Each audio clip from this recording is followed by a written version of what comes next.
इधर भोपाल स्थित लैब से मंगलवार को मिली रिपोर्ट में माथना में मृत मिले कौवों में बर्ड फ्लू की पुष्टि हुई है। पशुपालन विभाग ने जिला प्रशासन से माथना में जीरो मोबिलिटी घोषित कर देने की सिफारिश भी की। इधर 12 जिले में 38 कौवे और मृत पाए गए हैं। कुल मिलाकर अगर देखें तो जिले में अभी तक 140 से ज्यादा पक्षियों की मौत हो चुकी है।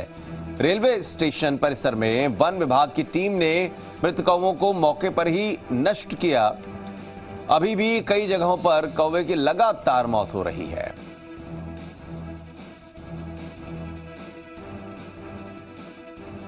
तो लगातार होने वाली इन मौत के बाद में विभाग आशंकित है। जरूर इस बात की जांच की जा रही है कि कहीं और ज्यादा स्प्रेड ना हो जाए। क्या कुछ इसके और सिम्टम हैं?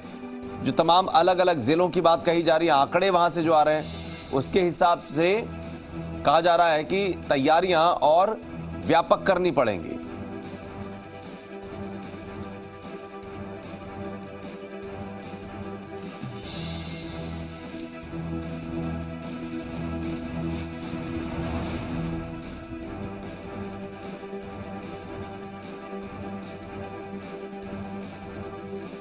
हमारे साथ हमारे अलग अलग सहयोगी अलग अलग जगहों से जुड़ गए हैं। जयपुर में शशि मोहन शर्मा हैं, बीकानेर में त्रिभुवन रंगा हैं, अजमेर में मनवीर सिंह हैं और उदयपुर में अविनाश जगनावत भी हमारे साथ जुड़ चुके हैं। लेकिन रुख सबसे पहले करते हैं जयपुर का, जहां पर शशि मोहन इस वक्त मौजूद हैं। शशि, निश्चित रूप से सियासी मरकज है, लगातार बैठकें चल रही हैं। हमने देखा है कि आज भी कहा जा रहा है वीडियो कॉन्फ्रेंस के जरिए इस मामले को देखते हुए पोल्ट्री फार्म संचालकों के साथ में बैठक करेंगे मुख्यमंत्री। इधर क्या कुछ जानकारी मिल रही है और जो प्लानिंग हो रही है इस सब चीजों को रोकने की, वो क्या कहती है?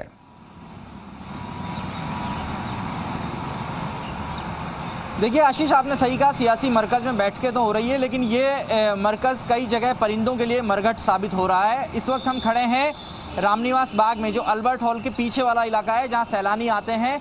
और अगर जयपुर में किसी को पितृ तर्पण के समय, श्राद्ध पक्ष के समय अगर कौवों को भोजन खिलाना होता है, कहीं कौवे नहीं मिलते हैं जी, तो वो कौवे मिलते हैं अल्बर्ट हॉल के पीछे। यहाँ अलग अलग परिंदे हैं। अल्बर्ट हॉल के सामने आप देखते हैं सैलानियों को कबूतर दिख जाते हैं। यहाँ कौवों को दाना डालने लोग आए हैं। पिछले दिनों यहाँ कौवे मरे भी हैं। लेकिन चिंता की बात यह है कि जयपुर, झालावाड़, कोटा और बारा, ये 4 जिले ऐसे हैं जहां पर H5 इन्फ्लुएंजा, जिसको कि बर्ड फ्लू कहा जाता है, उसकी पुष्टि हो गई है।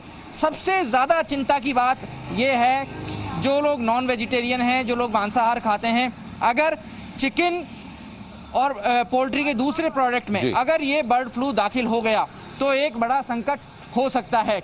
यहाँ आगे जो अल्बर्ट हॉल की जगह है, वहाँ पर कबूतर भी अच्छी संख्या में आते हैं। एक ये मंदिर है, शिव मंदिर के पुजारी हैं, इनसे बात करते हैं। पंडित जी, यहाँ पर पिछले दिनों में क्या कुछ कौवों की मौत हुई है? पिछले दिनों में ज़्यादा तो नहीं हुई है, दो तीन कौवे मरे हैं, बाकी बीमार थे 2-4-5। उनको रेस्क्यू टीम आकर ले गई। आपको कैसे पता लगा बीमार थे? क्या रेस्क्यू टीम से बात? बीमार तो हर साल ही होते हैं, इसका मालूम तो चला नहीं। हर साल सर्दी के मौसम क्या है कि 2-4 कौवे बीमार ही रहते हैं। तो ये बरसात आती है ना, तो भीग जाते हैं, उससे भीगने से बीमार हो जाते हैं। तो ये हमेशा से होता है। तो ये पहली बार सुनने में आई है बर्ड फ्लू का, यहाँ पे कौवे मर रहे हैं। आमतौर पे तो यहाँ कौवों को दाना डालने के लिए खूब लोग आते हैं। बहुत लोग आते हैं, हजारों लोग आते हैं। यहाँ तो स्थान बना हुआ है, जयपुर का एक स्थान। देखिए, जयपुर का एक स्थान है। अगर कौवे आपको ढूंढने हैं तो यहाँ दूसरे परिंदे भी हैं, उनकी कलरव दर्शक भी सुन पा रहे होंगे। सुबह का समय है, लेकिन चिंताजनक स्थिति पोल्ट्री प्रोडक्ट्स के लिए हो सकती है। मध्य प्रदेश और जो दूसरा हिस्सा है बारा, झालावाड़ से लगता हुआ, वहाँ से दूसरी जो पोल्ट्री प्रोडक्ट्स है उनकी आवाजाही पर रोक लग सकती है। सरकार इस पर विचार कर रही है, हालांकि कुछ फैसला नहीं लिया है। दूसरे कुछ राज्य हैं, जहाँ हिमाचल है, वहाँ पोल्ट्री प्रोडक्ट्स पर कुछ जगह रोक लगी है, लेकिन अभी तक राजस्थान में ऐसा कोई मानस नहीं है।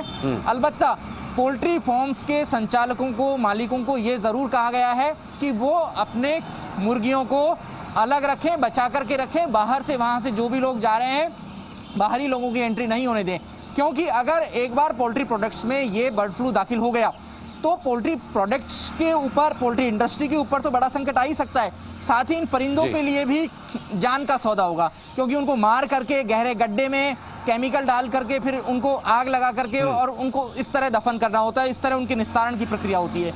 ये कोरोना काल में बर्ड फ्लू पक्षियों के लिए ज़्यादा चिंताजनक है। हालांकि यह पक्षी से ह्यूमन में भी आ सकता है, लेकिन उसके बाद फिर इंसान से इंसान में ये नहीं फैलता है। ये एक थोड़ी स्थिति कही जा सकती है कि जो कंट्रोल करने के स्तर पर हो सकती है। बहरहाल अभी लेकिन इसको कहीं ना कहीं एक विभाग लगातार संबंध बनाए हुए हैं। इसके रूप में बैरिकेड तो करना ही पड़ेगा, और बैरिकेड वहां पर कि ये पोल्ट्री तक भी ना पहुंचे, क्योंकि हमने देखा कि अभी केशवराय पाटन बूंदी का जहां इलाका है वहां से एक ऐसी ही खबर आई जहां पर एक पोल्ट्री फार्म में कई सारे चूजे मर गए।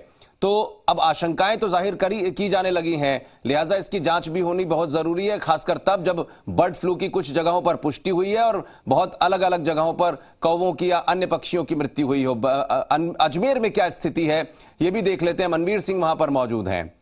मनवीर, वहां पर क्या कुछ स्थिति आप देख पा रहे हैं? जो स्थानीय प्रशासन है उसको इसके मद्देनजर क्या कुछ निर्देश किया गया है?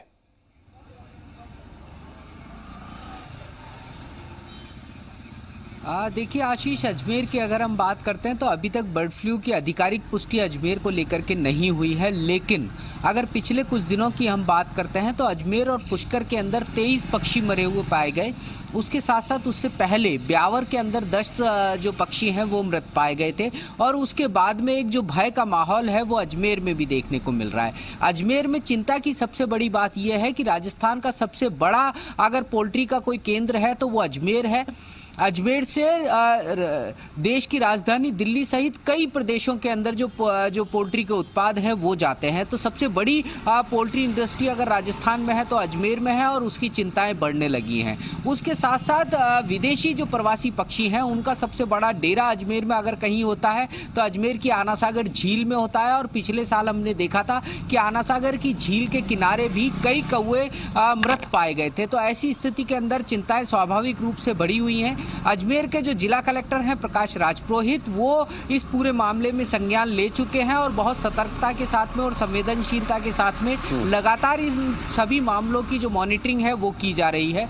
कलेक्टर के निर्देश पर ही एक कंट्रोल रूम की स्थापना की गई है और सभी आम लोगों से ये अपील की गई है कि आपके आसपास अगर कोई भी पक्षी मृत पाया जाता है तो उसको छुएं नहीं और उसकी सूचना इस कंट्रोल रूम पर दें, ताकि संबंधित विभाग के जो अधिकारी और कर्मचारी हैं वो मौके पर पहुंचे। अगर जरूरी होगा तो सैंपलिंग होगी, अन्यथा ऐसे मृत पक्षियों का जो निस्तारण है, उनके शवों का जो निस्तारण है वो किया जाएगा। तो सभी तरह के प्रयास चल रहे हैं, लेकिन कहीं ना कहीं सतर्कता बरतने की सबसे ज्यादा जरूरत अजमेर को लेकर के मानी जा सकती है, क्योंकि ये केवल बात अजमेर की नहीं है। अजमेर के साथ साथ पूरे राजस्थान के अंदर पोल्ट्री जो उत्पाद है वो अजमेर से जाते हैं, और साथ ही साथ देश के कई अलग अलग राज्यों के अंदर यहाँ से पोल्ट्री जो उत्पाद हैं वो जाते हैं। जी बिल्कुल, और निश्चित रूप से जिन चिंताओं की बात आपने कही है उन चिंताओं को जाहिर करते हुए ही शायद समीक्षा बैठक की जा रही है, निर्देशित किया जा रहा है प्रशासनिक अमले को कि आप लोग अपने तरफ से सावधानियां बरतें, अलर्ट रहें और जो निर्देश दिया जा रहा है उसको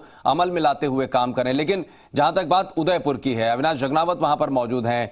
ये देखने को भी मिला है अविनाश की जो झील के किनारे होते हैं या जो खासकर ऐसे क्षेत्र जहां पर बड़ी बड़ी झील होती हैं, पक्षियों का जमावड़ा वहां लगता है, आना जाना भी, या जो माइग्रेटेड बर्ड्स होती हैं वो भी बहुत बड़ी तादाद में आती हैं। तो ऐसे में उदयपुर में जिला प्रशासन की तरफ से क्या कुछ एहतियात बरते जा रहे हैं इस तरीके के मामले को देखते हुए? जी बिल्कुल, देखिए अगर उदयपुर की बात करें तो उदयपुर में अभी तक एक भी बर्ड की मौत हुई हो ऐसी सूचना जानकारी नहीं मिल पाई है। लेकिन संभाग के चित्तौड़गढ़ के निम्बाहेड़ा में 37 बर्ड की मौत हुई है और बांसवाड़ा में 7 बर्ड की मौत की सूचना आई है, जिनकी जांच के लिए भोपाल सैंपल भेजे गए हैं। उसके अलावा पूरे संभाग में कोई भी बर्ड के मौत का मामला सामने नहीं आया है। उदयपुर क्योंकि सर्दी के मौसम में जिले के या संभाग के जो तालाब है वहाँ पर बड़ी संख्या में बर्ड आते हैं, चाहे उदयपुर हो, डूंगरपुर हो, आसपास के छोटे बड़े तालाब में बर्ड जो है बड़ी संख्या में प्रवास के रूप में यहाँ पे आती है। उसी को लेके पूरा जिला प्रशासन सतर्क है। उदयपुर के पशुपालन विभाग में एक जो है वो कंट्रोल रूम भी बनाया गया है जहाँ पर तमाम तरह की सूचनाओं का आदान प्रदान किया जा सके, और एक नोडल अधिकारी जिनको बनाए गए हैं डॉक्टर ओम साहू हमारे साथ में। सर, किस तरह से कंट्रोल रूम काम कर रहा है और बर्ड फ्लू के किस तरह के क्या कोई केस आया है अभी तक? राहत की खबर यह है कि उदयपुर जिले में अभी तक किसी भी प्रकार से पक्षियों के मृत्यु की कोई सूचना प्राप्त नहीं हुई है और जिस प्रकार से महामारी ने राजस्थान में दस्तक दी है उसी के अनुरूप निदेशालय के निर्देशानुसार उदयपुर जिले में एक कंट्रोल रूम का गठन किया गया है जो 3 पारियों में संचालित किया जा रहा है और जिसमें कर्मचारियों अधिकारियों की ड्यूटी लगाई गई है। इसके अलावा 15 तहसील जो है उदयपुर जिले में 15 तहसीलों में तहसील स्तरीय कंट्रोल रूम बनाया गया है जहां एक अधिकारी को तहसील कंट्रोल प्रभारी का दायित्व दिया गया है जिसको निरंतर सूचनाओं का अपडेट करने के लिए निर्देश दिए गए हैं और जिला स्तर पर विशेषज्ञों की एक 6 सदस्यीय कमेटी का गठन किया गया है किसी प्रकार की आपात स्थिति से निपटने और निर्णय लेने के लिए और इस प्रकार के संभावित प्रकोप से निपटने में जो भी कार्रवाई करनी है उसके लिए एक विशेषज्ञ समिति का गठन जिला स्तर पर भी किया गया है और पूरे जिले में 21 RRTs जो त्वरित कार्रवाई बल होते हैं इस तरह के 21 हमने RRTs का गठन किया है। प्रत्येक RRT में एक पशु चिकित्सक और उसके साथ में सहयोगी स्टाफ करके 5 से 6 सदस्यीय ये एक त्वरित कार्रवाई बल होता है जिसमें पूरे उदयपुर जिले में इस प्रकार से 21 टीमों का हमने गठन किया है और उसके माध्यम से 120 हमारे जो अधिकारी कर्मचारी हैं इस पूरे अभियान से जुड़े हुए हैं उनको निर्देशालय से जो निर्देश प्राप्त हो रहे हैं और स्थानीय स्तर के जो निर्देश हैं उनको बराबर पहुंचाए जा रहे हैं और निर्देश दिया गया है कि फील्ड में जहां कहीं भी इस प्रकार से पक्षियों की मृत्यु का अगर समाचार मिलता है तो तुरंत अपडेट भेजें, सैंपल भेजने की कार्रवाई करें। संभाग स्तरीय लैब हमारे यहाँ पे उदयपुर जिले में स्थापित है और लैब के जो अधिकारी हैं उनके निर्देशन में अगर इस तरह की कोई मृत्यु की सूचना होती है तो वो सैंपल भोपाल स्थित सेंट्रल लैब में भेजने की कार्रवाई के सब निर्देश दिए गए हैं।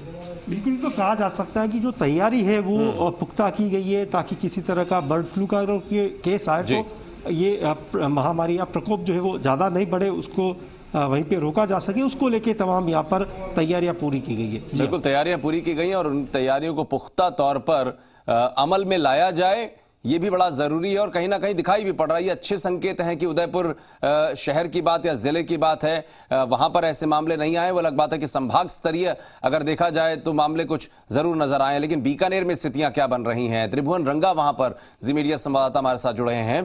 त्रिभुवन, बहुत सारी कोशिशें देखिए हर अलग अलग जगहों पर की जा रही हैं। बीकानेर में टूरिस्ट बहुत आते हैं, बहुत सारे ऐसे ऐतिहासिक इमारतें जहां पर हमने देखा कि जमावड़ा लगता है ऐसे पक्षियों का, लोग दाना खिलाने भी आते हैं, तो ऐसे में वहां की स्थितियां क्या देख रहे हैं? जी बिल्कुल, अभी तक जिस तरह से पूरे राजस्थान में बर्ड फ्लू का ये खौफ चल रहा है, हाल तक बीकानेर में इसकी कोई पुष्टि नहीं हुई है, लेकिन अगर बात करें बीकानेर जिले की तो अभी तक कुल 107 पक्षियों की मौतें हैं वो सामने आई है, जिसमें 101 कौवे हैं, 5 कबूतर है और 1 चिड़िया है। प्रशासन ने सतर्कता बरतते हुए हालांकि 3 कंट्रोल रूम स्थापित किए हैं जो 24 आवर्स चल रहे हैं। जो जिला कलेक्टर हैं नमित मेहता वो काफ़ी सतर्क हैं। उन्होंने सबसे बड़े अगर बीकानेर जिले की बात की जाए तो उन्होंने ब्लॉक स्तर तक की ऐसी व्यवस्था की है कि जैसे ही कोई आपको सूचना मिले आप तत्काल वहाँ पे सूचित कीजिए और जो भी अगर मृत पशु आपको पक्षी मिले तो उसको ना तो हाथ लगाए और ना ही किसी को पास जाने दे। आप तत्काल कंट्रोल रूम फ़ोन कीजिए, हमारी टीम आएगी और उसका सैंपल लेगी और उनको दफनाएगी। हालांकि अभी तक भोपाल सैंपल भेजे गए हैं, उनकी पुष्टि हुई नहीं है। अगर बात करें हम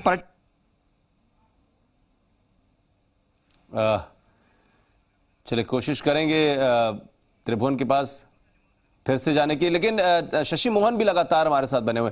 शशि, नियम निर्देश जैसा आपने कहा कि मरकज ही मरघट बन जाए तो क्या कहेंगे, उन्हीं स्थितियों को आगे बढ़ाते हुए बात करते हैं।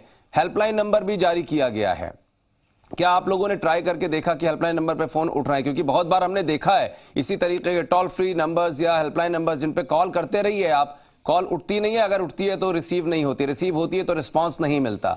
कई बार इस तरीके के मामले सामने आए हैं, तो क्या कुछ ऐसा परखा भी?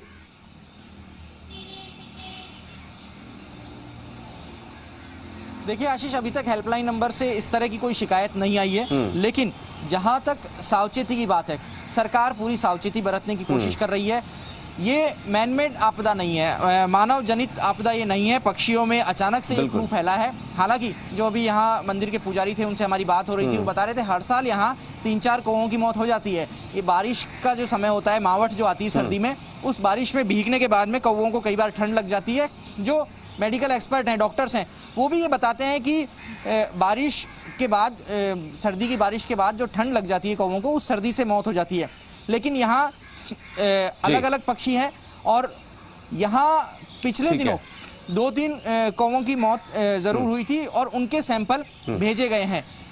लेकिन जयपुर, कोटा, बारां, झालावाड़ के अलावा अभी तक कहीं भी जो बर्ड फ्लू है, H5 इन्फ्लुएंजा है, उसकी पुष्टि नहीं हुई है। कुछ लोग यहाँ पर कौवों को दाना डालने आए हैं, हम उनसे भी बात करने की कोशिश करेंगे और बहुत संक्षेप में रिएक्शन लीजिए, क्या उनको इस बारे में जानकारी है। एक सज्जन यहाँ पर आए हैं, शायद सर आप यहाँ कौवों को दाना पानी डालने के लिए आए हैं, क्या आपको इस बारे में जानकारी है कि पक्षियों में कुछ जगह बर्ड फ्लू फैल रहा है, खासतौर से जयपुर में भी ऐसा आ गया? हाँ सुना है। तो क्या उसके लिए आपको लगता है कोई सावधानी बरतने की जरूरत है? आपने अखबार में पढ़ा हो, समाचार माध्यमों से देखा हो, टीवी पर देखा हो? तो पक्षियों को साफ सुथरा खाना डालें जी, थोड़ा सा उनके जो एनवायरनमेंट का है उसका थोड़ा ध्यान रखें और बाकी तो और हम सचेत रहें कि इनके माध्यम से जो चीज़ें हमारे संपर्क में आती है उनसे थोड़ा सचेत रहें। चलिए बिल्कुल, लोग जागरूक हैं, लोग जागरूक हैं इस, और ये बहुत अच्छा रिएक्शन था इनका। और विस्तार से उनको जो लोग रोजाना इस तरीके से करते हैं, कुछ लोग ऐसे भी हैं, बहुत सारे लोग ऐसे हैं बल्कि, जो रोजाना जाके इसी तरीके से पक्षियों को दाना डालते हैं। लेकिन हाँ, हमें सचेत भी रहना होगा। सरकारी मशीनरी जिस तरीके से इसको लेकर काम कर रही है उसको भी देखना होगा, और जो नियम निर्देश बताए जाएं उनका पालन करना बड़ा जरूरी है। बहुत शुक्रिया आप सभी का जानकारी देने के लिए अलग अलग जगहों से बर्ड फ्लू को लेकर। तो